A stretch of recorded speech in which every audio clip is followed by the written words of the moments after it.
How do you evaluate the financial transparency? So one of the things that is facilitated by the structure of the nonprofit sector within the United States is that by definition it is an open system. So the United States requires that nonprofits, or those that qualify as 501c3 organizations, actually make their financial documentation publicly available. One of the reasons for this is that they are tax-exempt organizations, and one of the associated requirements for being a tax-exempt organization is that you publish your books and that you make your books available. And given that, on some levels, the IRS 990 form, which is the tax forms of every 501c3 charity, are actually public. It is public domain information. So we're able to get this information directly from the charities, although the way we ensure that we have one of our quality checks on the data is that we get our 990 information from the IRS.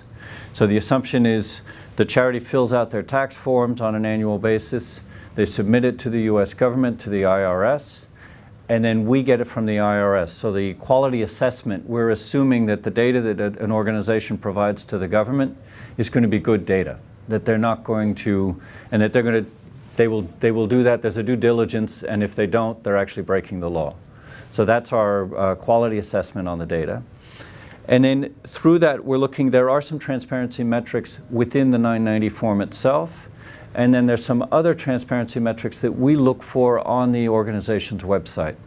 So for example, is this, the IRS 990 form, is that available, publicly available to their donors on the website? It should be. And if they use an independent auditor, which is also something we look at and will rate an organization for.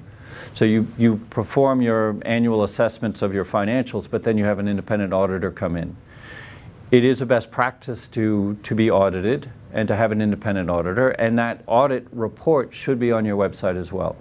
So we look for that. We look for a list of the board members of the organization. Is it a publicly available list? Are the key is the leadership staff available? Salary information of the leadership staff is considered public information and should be published. Is there a privacy policy? So how does the organization essentially protect the information of their donors or not? In other words, if I give you money and I give you information about myself, is that kept just within your organization, or are you selling that information to someone else? We believe that it is, as a donor advocacy, we believe that privacy is important, and we would like organizations to allow people to choose, so that it's an opt-in. If I want you to share my information, I will let you share my information. Otherwise, it's mine, and I want it to be protected. Do they have a whistleblower policy? So is there an ability to raise an alarm if something's not going well within an organization? A conflict of interest policy is another element of transparency and good governance that we look for. So these are some of the examples of things that we look for in what is called the accountability and transparency metrics of the overall rating that we provide at Charity Navigator. Great question, and I think this goes back to something I was talking about before, which is it's going to vary slightly depending on the nature of the charity or the cause area in question. For most charities, we're looking for 75% going towards programs, and then probably 15% to 20% towards administrative expenses, and then the remainder to fundraising. Even less if less is better in terms of cost, right? So we're looking for as much as possible going to the actual program. So you'll see when you look at sort of a lot of what we call a 4-star organization, it's in the high 90% as to how much they're actually devoting to their program. So they've managed to keep their administrative and their fundraising costs very, very low. Now, this is going to be different. If I look at the example of a museum, they're going to have higher administrative costs. They just have a lot of staff, and so that adds cost to their structures.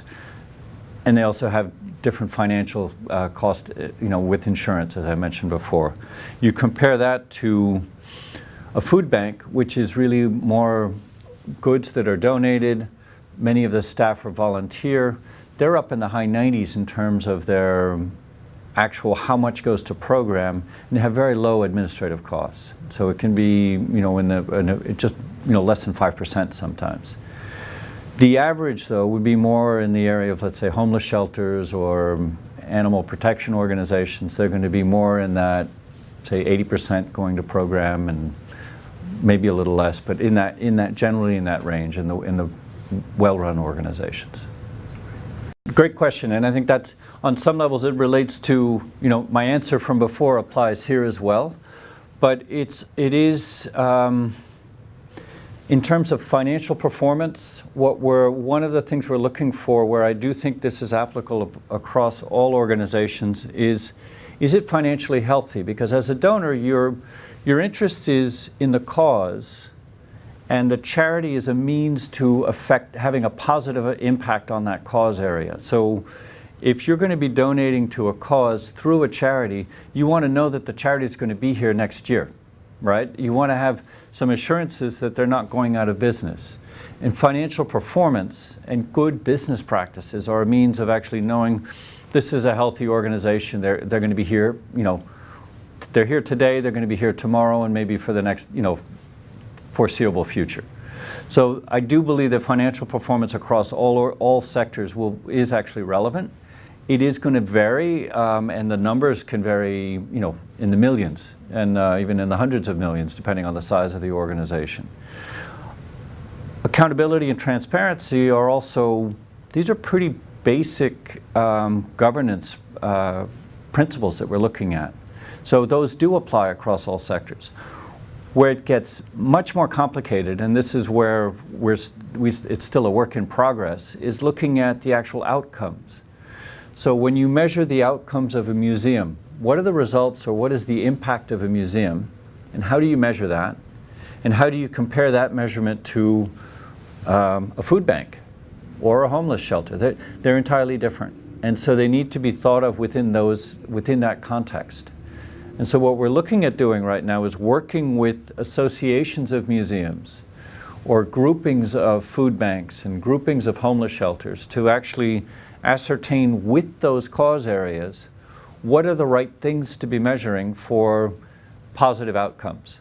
And I think that's where we'll be able to say, per the guidelines of this sector, the things that we're looking at actually are determining what are the right outcomes. And then how are they actually doing in that respect? It's a very difficult area, and in many charities today, in the work that we've seen so far, and we've already seen results reporting for over 3,000 charities, it's incredibly varied, and it's not something that's particularly top of mind for the charities right now. It's a hard thing to articulate.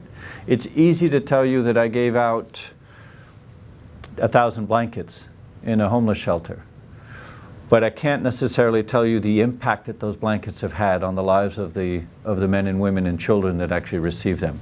That's a harder thing to measure. There is no numbers, right? There's no percentages. But we can invisible, the factors are also very important, I think. I think it's a great, particularly when you look at the arts, for example. What is the impact of a successful dance performance? Or a music, listening to an orchestra as an attendee of that. The impact on my life can be transformative at an emotional level, but it's very hard. It is invisible, and it's going to be very difficult to measure that. So it's easy to measure how many seats were sold for the performance. It's very difficult to measure whether or not the performance was appreciated or had real impact. You can look at perhaps critical reviews. Did the press that was reviewing the performance actually think it was a good performance? But those are also subjective on some levels. And so this is a difficult area to really provide a meaningful metric. And yet, so you have to kind of mix between quantitative and qualitative and look for something that is something that the organizations themselves actually believe are the outcomes that they should be reporting on. And I think that's where we'll get closer to something. But I think at the end of the day, there's always going to be an element of subjectivity here, which makes it quite difficult.